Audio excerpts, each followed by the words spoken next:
Thousands of years ago, when this beautiful island of ours had to defend itself from various aggressors, we developed a unique style of defense, Angampura, quite literally fighting with the body. An intriguing form of martial arts combining combat, defense, sport, and meditation. However, under colonial rule, Angampura was prohibited but was practiced in secret by aging masters in rural villages. Strangely, the ban remains in force, but that is about to change. The prohibition on Angampura is being lifted by extraordinary gazette, and Sri Lanka can soon showcase its unique style of martial arts to the world. Welcome to Kaleidoscope with me, Savithri Rodrigo.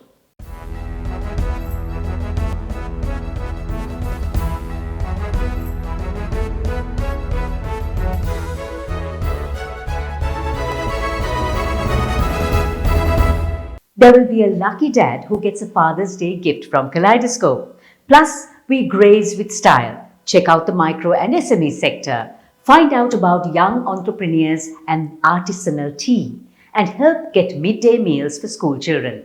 Plus, snippets of stock, oil, gold, the economy, and some out-of-the-box stories too. Did you know you can open a digital fixed deposit with just 5,000 rupees? Open a CDB iDeposit digital fixed deposit today.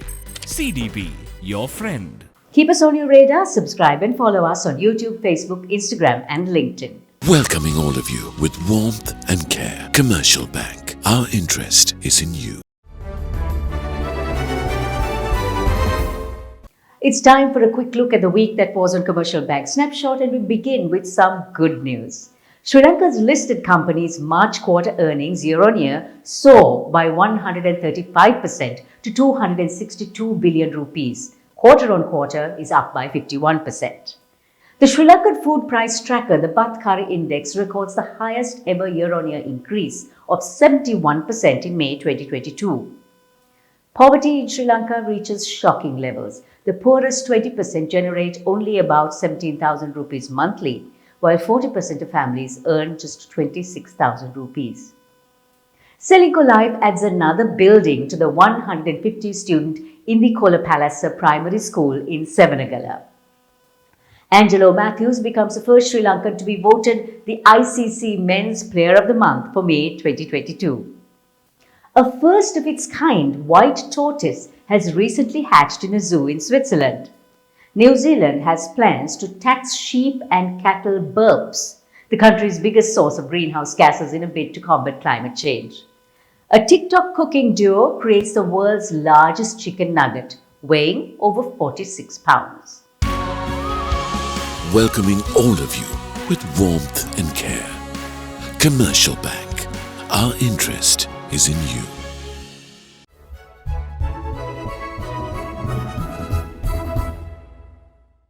Welcome, you're watching Commercial Bank News Capsule.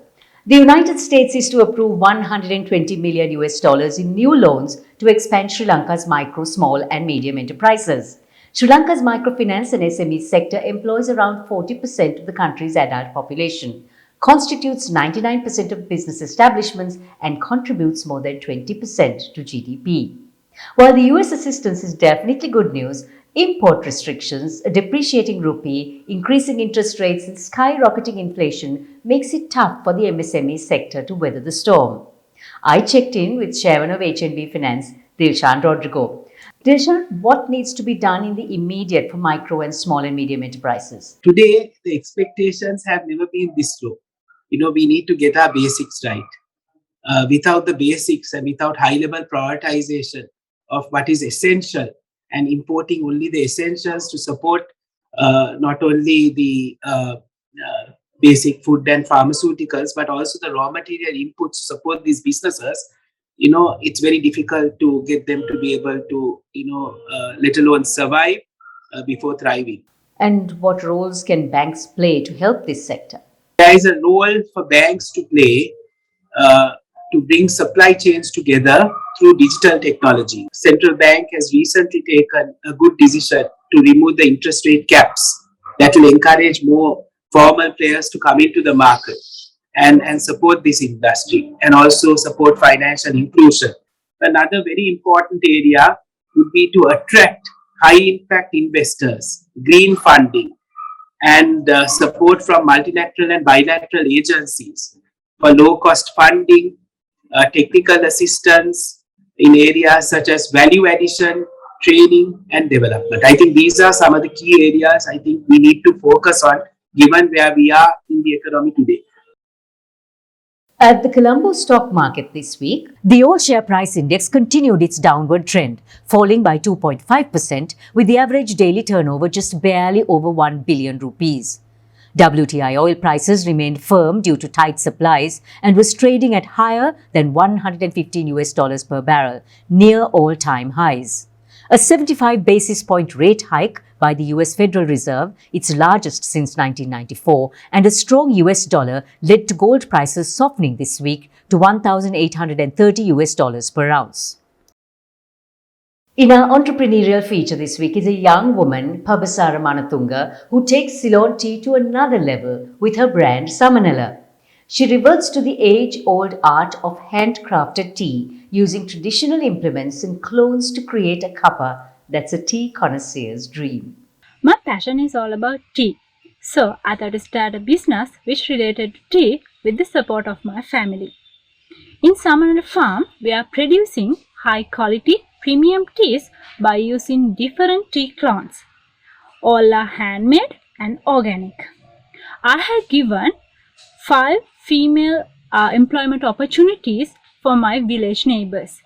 They work for me, I earn for them. Our ultimate goal is to produce zero carbon tea to the world from the Sri Lanka. Currently, we are selling our products to the reputed star hotels in Sri Lanka. So, this is how we are producing Samanala tea with extra love and care. Our plastic problem might just be solved. Enter the superworm. The University of Queensland has discovered the larvae of a beetle species with an appetite for polystyrene. This could be the key to plastic recycling on a mass scale. And with Father's Day just around the corner, one lucky dad will be receiving a gift pack from Healing Island and Kaleidoscope to celebrate their special day.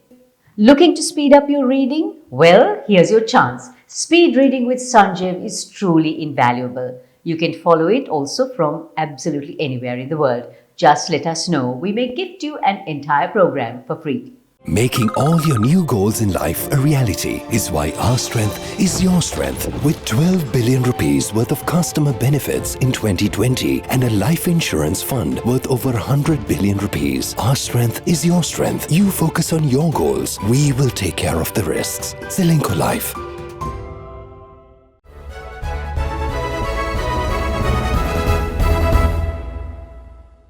When a crisis hits any country, it's women and children who become the most vulnerable. In Sri Lanka, public schools have halted the midday meal that was given to nearly 1 million students, which used to be an incentive for school attendance. This has resulted in abject hunger hitting children at the most important time of their growth. Former Secretary of the Ministry of Education, Dr. Tara Dimel, is collaborating on some programs in a bid to ensure that children, our country's future, are nourished in both body and brain. Tara, welcome to Srilanka Life. Let's talk. As I mentioned, in a crisis, the most vulnerable are women and children. And in this instance, let's discuss children. How badly are children impacted due to the crisis? And let me rewind back to March 2020, when schools closed and children were shuttered out of education for nearly 20 months. And I think you know that accessibility to the internet and devices and online education was less than for about 40% of the students. So they were affected very badly by losses in learning due to the pandemic. Then when the pandemic wound down, they came back to school in November 2021. The economic crisis hit from January due to transportation issues, due to fuel problems connected to escalation of food prices, lack of availability of milk powder food, and a whole gamut of issues. Children are now not attending school, particularly from the rural, marginalized, underprivileged areas. So that's how much the kids have been affected. Hunger is a huge issue, and teachers are now saying that it's very difficult to find children who have had 3 meals a day. or at least the morning meal before they come to school. So it's a very tragic affair, and this is something that I think is going to have a long-lasting impact on the education system of Sri Lanka. You mentioned hunger.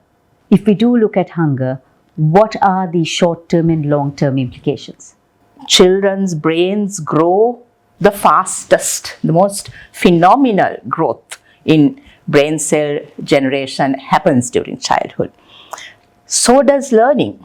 Learning also happens best during childhood. So when a child is deprived of food and he comes to class, you couldn't expect much learning to happen.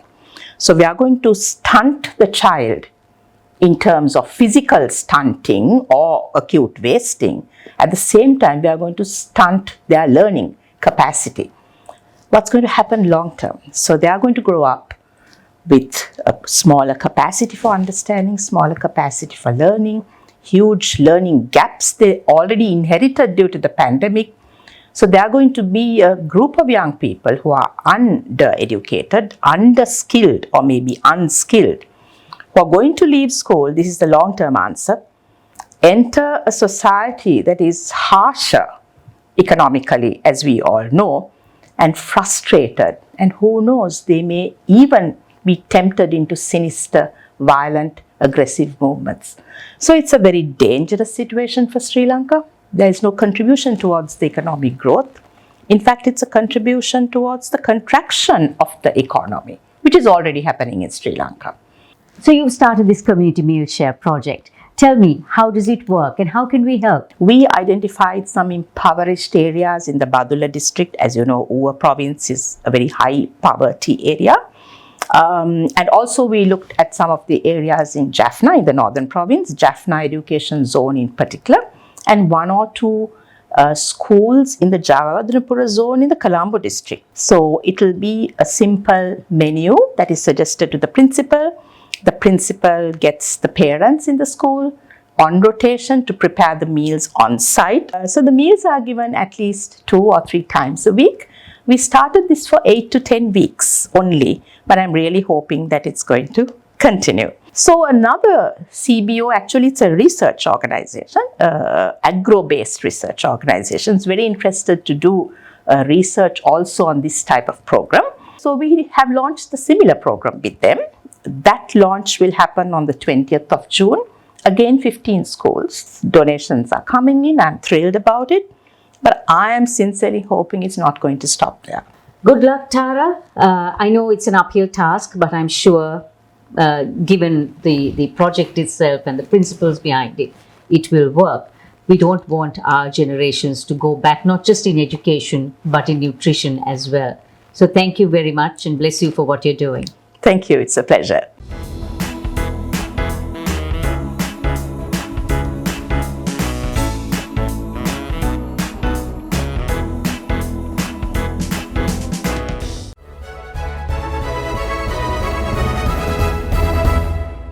These gourmet platters are decadent to the eye, tickle the taste buds, and are just the thing to make your party the talk of the town. Meet the brains behind the much celebrated platter parties, Shanika De Oliveira on Life in 60. Shanika, tell me, what you do is amazing with these platters and grazing tables. How did you start? So I was living in Dubai for many years and working within the hospitality industry. So when I moved back to Sri Lanka, I realized there was a gap in the market for easy home entertaining. And that's when I introduced the grazing concept, which I thought was an ideal icebreaker for parties and small gatherings. I started with cheese platters, but now have evolved into savories and canapes and sweets. And when I am putting a platter together, I focus on quality first.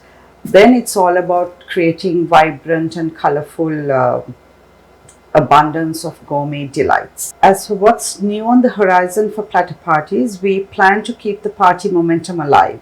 We're working on introducing a series of additions that are meant to inspire and educate those who want to understand about entertaining at home with a flair. Until we return next Friday, keep our Kaleidoscope takeaway with you. The greater your storm, the brighter your rainbow.